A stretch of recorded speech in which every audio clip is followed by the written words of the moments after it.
ভালোবাসার সুন্দর সুন্দর গল্প পেতে চাইলে আমাদের চ্যানেলটি সাবস্ক্রাইব করে পাশে বেল আইকনে ক্লিক করুন, যাতে পরবর্তী ভিডিওর নোটিফিকেশন খুব দ্রুত আপনার কাছে পৌঁছে যায়। এই মেয়ে, কে তুই? আর আমাকে এইভাবে কিস করলি কেন? আসলে হয়েছে কি ভাইয়া, আমি এই কলেজে নতুন, আমাকে ওই আপু আর ভাইয়াটা আপনার গালে কিস করতে বলেছে। তারা বললে কি তোর করা লাগবে নাকি? তারা বলেছে আমি যদি না করি তাহলে আমাকে এই কলেজে পড়তে দেবে না, তাই করলাম আর কি। তো কে বলেছে শুনি একটু? ওই যে দেখছেন না, 3টা ছেলে আর 2টা মেয়ে দাঁড়িয়েছে, ওরা। ও আচ্ছা, ওই ছেলেগুলো আর কেউ না, ছেলেগুলো হলো রাকিব আর রাকিবের ফ্রেন্ড। শুভ রাকিবের কাছে গিয়ে বলে, রাকিব, এইগুলো মানে কি? সেটা না হয় ছুটির পর জানতে পারবে। রহস্যজনক হাসি দিয়ে কথাটি বললাম। মানে? বামন হয়ে চাঁদে হাত দেওয়া খুব শখ, তাই না? তোর এই শখ আমি পূরণ করতেছি। আমি তোর সিনিয়র, তাই সম্মান দিয়ে কথা বল। সমানও আবার তোরে হাহা করে আসলি। বলেই রাকিব চলে গেল। শুভ তো রাকিবের চলে যাওয়ার দিকে তাকিয়ে রইল। কলেজ ছুটির পর শুভ মিমকে খুঁজতে খুঁজতে মিমের কাছে গেল। মিমের কাছে যেতেই মিম ঠাস ঠাস করে দুটো থাপ্পড় বসিয়ে দিল। কি হলো বুঝলেন না তো? থাক, আমি বলছি। হয়েছে কি, মিম শুভকে থাপ্পড় মেরেছে। হ্যাঁ, থাপ্পড়। শুভ তো মিমের দিকে তাকিয়ে আছে কি হয়েছে সেটা বোঝার জন্য। তখন শুভ মিমকে বলল, মিম, তুমি আমাকে মারলে কেন?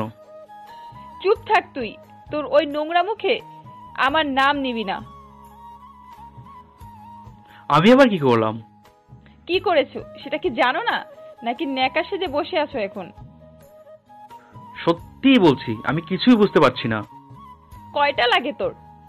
মানে কি বলছো এসব? মানে বুঝতে পারছো না তাই না? সত্যি বলছি, আমি কিচ্ছু বুঝতে পারছি না। দেখ এইটা কি। মিম শুভকে একটা ছবি দেখালো, যেখানে দেখা যাচ্ছে শুভকে একটা মেয়ে কিস করছে। শুভ ভালো করে লক্ষ্য করে দেখে যে এটা সকালে সেই মেয়েটা যে শুভকে কিস করছিল রাকিবের কথায়। শুভ রাকিবের দিকে তাকিয়ে দেখে এটা রাকিবের কাজ। ও, এইবার বুঝেছি, এটা রাকিবের কাজ। মনে মনে বললাম। কি চুপ করে আছিস কেন? তুমি যেটা ভাবছো সেটা সত্যি নয়। কি সত্যি নয়? কি সত্যি নয়? আমার সাথে ওই মেয়েটার কোনো সম্পর্কই নেই। তুই বললি আর আমি বিশ্বাস করব, তাই না? অবিশ্বাসের কি আছে? রাকিব যখন আমাকে এই পিকটা দেখিয়ে বলছে তুই কথার সাথে প্রেম করো, তখন আমি বিশ্বাস করি। পরে কথাকে জিজ্ঞেস করি, সে আমাকে সব সত্যিটা বলেছে। আপনারা হয়তো ভাবছেন কথাটা কে। কথা হচ্ছে সেই সকালের মেয়েটা শুভকে কিস দিয়েছে। কি বলছে? তুই যে আমার বাবার সম্পত্তির জন্য আমার সাথে ভালোবাসার নাটক করেছিস, এইটা। তাই নাকি? হুম। তো তুমি এখন কি চাও? আমি তোর থেকে মুক্তি চাই। তোর মতো ছোট লোককে সবকিছু করা যায়, কিন্তু ভালোবাসা যায় না। ওকে, তুমি যা চাও তাই হবে। আর হ্যাঁ, মনে রেখো, এই জন্মে কেন, কোন জন্মে তোর মতো ছোট লোককে বিয়ে করা তো দূরে থাক, ভালোবাসাও যায় না। একদিন ঠিকই তুমি তোমার ভুল বুঝতে পারবে। মিম কোনো কথা উত্তর না দিয়ে সেখান থেকে চলে যায়। এরপর রাকিব শুভর কাছে এসে বলতে লাগলো, কি রে, কেমন দিলাম? ছোট লোকের বাচ্চা ছোট লোক, দেখ তোদের ভালোবাসা কি করে দিলাম।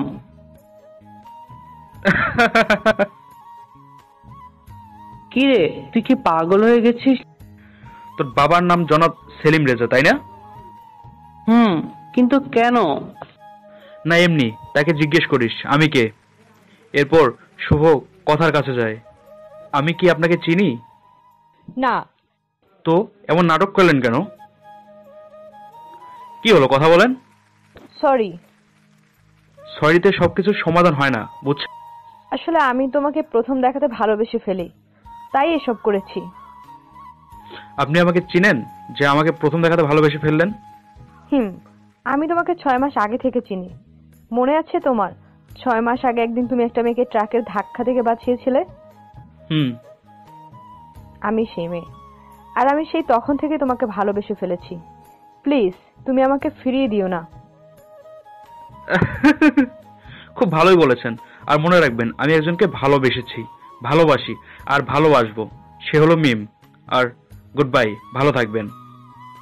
এরপর শুভ ওই ভার্সিটিতে যায় না, সেখান থেকে ট্রান্সফার নিয়ে ঢাকা চলে আসে আর গ্রাজুয়েশন কমপ্লিট করে। এরপর নিজেই একটা কোম্পানি দাঁড় করায়, যা এখন বাংলাদেশের টপে আছে। Flashback complete. এবার বর্তমানে আসা যাক। এত কিছু হয়ে গেছে আর তুই আমাকে একবারও বললি না? সরি।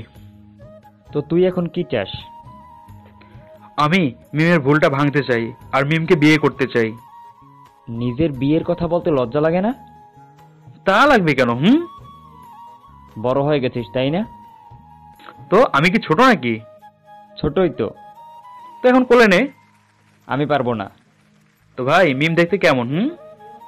মাশাল্লাহ, পুরোই পরি। তোর ভাবির আগে যদি মিমকে দেখতাম তাহলে। কি হলো, চুপ হয়ে গেলে কেন? তুমি কখন আসলে? শুভ পিছনে তাকিয়ে দেখে শুভর ভাবি আসছে।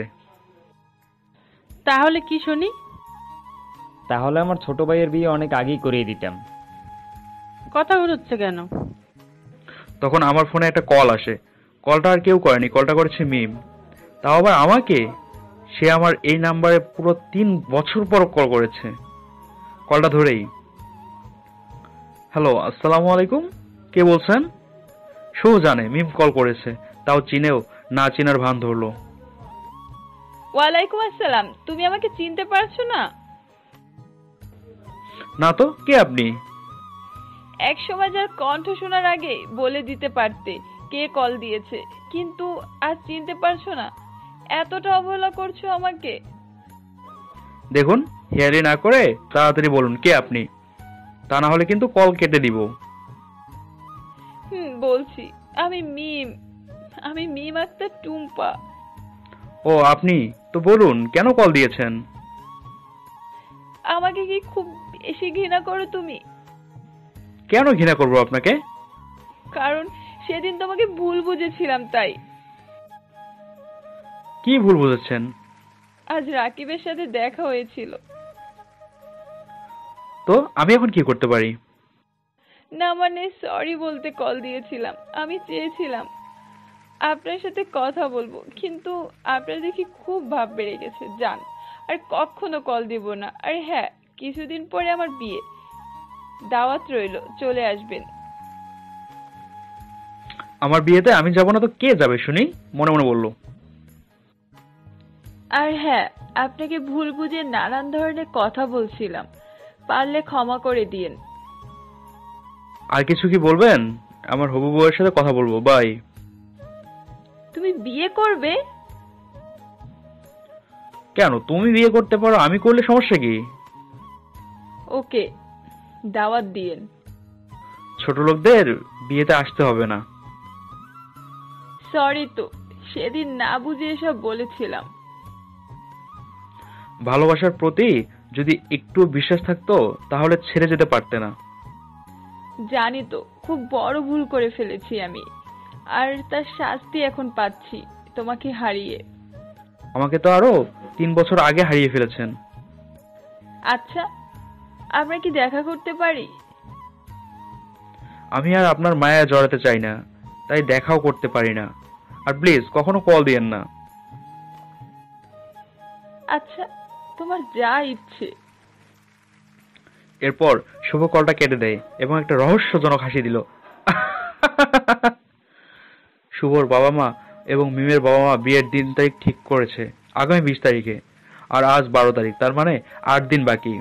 এরপর শুভ রাতের খাবার খেয়ে ঘুমিয়ে গেল। সকালে অফিস চলে গেল, সেখান থেকে শপিং মলে, কারণ বিয়ের জন্য তো কেনাকাটা করা লাগবে, তাই আর কি। আর এদিকে মিম সকাল থেকে সিক্রেট লাভারের কোনো মেসেজ পাচ্ছে না। হঠাৎ মিমের ফোনে একটা মেসেজ আসলো, you got a message, you got a message. Mim ভালো করেই জানে তার সিক্রেট লাভার মেসেজ দিয়েছে, তাই মেসেজটা পড়তে লাগলো। মেসেজে লেখা ছিল, মোবাইল সেট ক্রয়ের পূর্বে KYD স্পেস 15 ডিজিটের IMEI নাম্বার 16002-তে SMS করে সেটটির বৈধতা যাচাই করুন। ধন্যবাদ আপনাদের BRTC। এই মেসেজ দেখে মিমের সেই লেভেলে রাগ উঠলো। আর সিক্রেট লাভারের 14 গোষ্ঠীর নামে খুব ভালো ভালো কথা বলতেছে, যা আপনাদের বলা যাবে না। মিম, তাড়াতাড়ি রেডি হয়ে নে, তোর জন্য পাত্রপক্ষের লোকেরা নিচে দাঁড়িয়ে আছে। মিম অনিচ্ছা সত্ত্বেও রেডি হয়ে নিচে গেল শপিং মলে যাওয়ার জন্য। নিচে শুভর মা, বাবা, ভাই এবং ভাবি দাঁড়িয়ে আছে, কিন্তু শুভ আসেনি। সে নাকি শপিং মলেই থাকবে, তাই এখানে আর আসেনি। এরপর সবাই মানে মিমের মা বাবা, মিম এবং শুভর মা বাবা, ভাই এবং ভাবি শপিং মলে চলে আসলো। সকলে মিলে শপিং করা নিয়ে ব্যস্ত, কিন্তু মিম আনমনে বসে আছে, কোনো কথা বলছে না। থাকবে কি করে? প্রথম ভালোবাসা তো পেলই না, আর দ্বিতীয় জন তো কাল থেকে কোনো মেসেজ দেয়নি। দেখ তো এইটা কেমন, তাহলে এটা পরে আয়, দেখি তোকে কেমন লাগে। মিম ভালো করে তাকিয়ে দেখে একটা খয়েরি কালারের বেনারসি, বিভিন্ন জায়গায় কারুকাজ করা, দেখতে জাস্ট অসম। হঠাৎ শুভর কথা মিমের মনে পড়ে যায়, কারণ শুভর খয়েরি রংটা খুব বেশি পছন্দের, তো তাই মিম ট্রায়াল রুমের দিকে যায়। তখন আবারও মিমের ফোনে মেসেজ আসে। মেসেজটা ওপেন করে দেখে পরিচিত সেই নাম্বার থেকে মেসেজটা এসেছে। হ্যাঁ, আপনারা ঠিকই ধরেছেন, মেসেজটা মিমের সিক্রেট লাভারই দিয়েছে। মেসেজে যা লেখা ছিল তা পড়ে তো মিম খুশিতে লাফিয়ে উঠল। মেসেজে কি লেখা ছিল তা আপনারা পড়তে চান? আচ্ছা পড়েন তাহলে। প্রাণ প্রিয় অক্সিজেন, কি ভেবেছো তুমি? হ্যাঁ, আমি তোমাকে ভুলে গেছি তাই না? না, আমি তোমাকে ভুলে যাইনি, কারণ আমি তোমাকে খুব ভালোবাসি আর তোমাকেই বিয়ে করতে চাই। তাই তো তোমার সাথে আমার বিয়েটা হচ্ছে। আর তোমার হাতে যে বেনারসিটা আছে না, ওইটা কিন্তু বিয়ের দিন পরবা, কেমন? ওকে, আর একটা কথা, খুব ভালোবাসি তোমায়, হয়তো আমার জীবনের থেকেও বেশি। তাই তো বারবার বলি তোমাকে, I love you, I love you and I love you my oxygen. আমাকে কি দেখতে চান? তো চলে আসুন আজ বিকেলে নন্দন পার্কে, চলে আসুন, দেখা করব আমরা। অবশেষে আমি আমার সিক্রেট লাভারকে দেখতে পারবো। ইয়াহু! কিরে, হলো তোর? আর কতক্ষণ লাগবে? এই তো শেষ। এরপর সবাই মিলে শপিং করে নিল। মিম বিকেলবেলা রেডি হয়ে রওনা দিল নন্দন পার্কের উদ্দেশ্যে। সেখানে পৌঁছে মিম তার সিক্রেট লাভারকে খুঁজতে লাগলো এবং অবশ্যই পেয়ে গেল। সেই আগের মতন হুডি পরা একটা ছেলে একটা বেঞ্চে বসে আছে। মিম ছেলেটার কাছে গিয়ে বলল, এই যে মিস্টার সিক্রেট লাভার, অবশেষে তাহলে আপনার দেখা পেলাম। এই বুঝি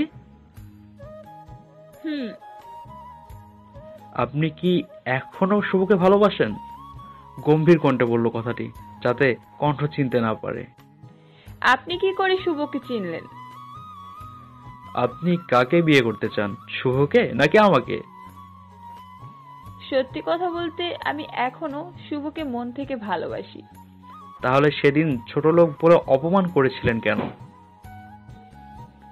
আপনি কি করে জানলেন? কারণ আমি সেই ছোট লোক। এই বলে শুভ মিমের দিকে ঘুরে তাকালো। মিম তো শুভকে দেখে যেন আকাশ থেকে পড়লো। শুভ যে এখানে থাকবে তা সে কল্পনাও করতে পারেনি। তুমি এখানে? তো অন্য কাউকে আশা করেছো নাকি? তার মানে তুমি আমার সিক্রেট লাভার? আমি। শুভ এটা বলার সাথে সাথে মিম শুভকে জড়িয়ে ধরলো আর বলতে লাগলো, আই লাভ ইউ। এতই যখন ভালোবাসতে তাহলে সেই দিন অবিশ্বাস করেছিল। সেদিনের জন্য সরি। কিসের সরি? সেদিন তো আমাকে একটু বিশ্বাস করতে পারতে, তাই না? কিন্তু করোনি, করেছো রাকিব আর ওই মেয়েটার। সরি বললাম তো, আর কখনো এমনটা হবে না। এক শর্তে মাফ করতে পারি। কি শর্তে? আরে যখন আমি রাগ করতাম তখন যেভাবে রাগ ভাঙাতে, আজও ঠিক সেইভাবে রাগ ভাঙানো লাগবে। আমি এখন পারবো না। ওকে, লাগবে না বলেই পিছন ফিরে চলে যাচ্ছিল শুভ। ঠিক তখনই মিম পিছন থেকে শুভকে জড়িয়ে ধরলো আর বলতে লাগলো, লক্ষ্মী সোনা, রাগ করে না, একটু হাসো প্লিজ। এই দেখো কান ধরছি, আর এমনটা করবো না, আমি প্রমিস করতেছি, আর করবো না এমন। এই তো দিচ্ছি তোমায়। এই বলে শুভর কপালে একটা ভালোবাসার পরশ রেখে দিল। এই কথাটা আর কাজটা করে আগে মিম শুভর আর শুভ মিমের রাগ ভাঙা, আজও তো আর ব্যতিক্রম হলো না। কি গো, রাগ ভাঙছে তো? খুব। কখনো ছেড়ে যাবে না তো? এই শ্বাস থাকতে না। আর তুমি?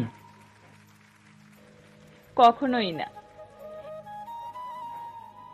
আজ মিম আর শুভর বিয়ে সম্পন্ন হলো। আজ সবাই খুশি। মিম খাটে বসে আছে, শুভ ঘরে প্রবেশ করতেই মিম বলল, এই যে মিস্টার সিক্রেট লাভার, আপনার কি কোনো কাণ্ড জ্ঞান নেই? এত রাতে কি কেউ ঘরে আসে? তাই বুঝি? চলো একটা জায়গায় যাই। এত রাতে? আর এদিকে আসো বলেই মিমের চোখ বেঁধে দেয় শুভ। এরপর মিমকে নিয়ে যায় ছাদে, সেখানে গিয়ে চোখের বাঁধন খুলে দেয় এবং একটা বাঁশি এগিয়ে দেয়। এটা কি? কেন বাঁশি? এটা কি এখন আমি বাজাবো নাকি? দেখো, আমার কিন্তু এখন মন মেজাজ ভালো লাগতেছে। আরে বাজিয়ে দেখো না। উফ, সাথে সাথে আকাশে অনেকগুলো ফানুস দেখা গেল। দেখো তো কেমন দেখা যাচ্ছে? এটা আমার দেখা সেরা দৃশ্য। I love you my oxygen. I love you too. বেঁচে থাকুক আজীবন তাদের ভালোবাসা। সকলে ভালো থাকবেন, সুস্থ থাকবেন। দেখা হবে পরের কোনো গল্পে। আল্লাহ হাফেজ। জানি গল্পটা তেমন ভালো হয়নি, তবুও আমার সর্বোচ্চটা দিয়ে চেষ্টা করি। ইউটিউবের সাথে সাথে ফেসবুকে আমার সাথে কানেক্ট থাকতে চাইলে আমার ফেসবুক পেজের লিংক ডিসক্রিপশনে দেওয়া আছে। পেজে লাইক দিয়ে সাথে থাকুন।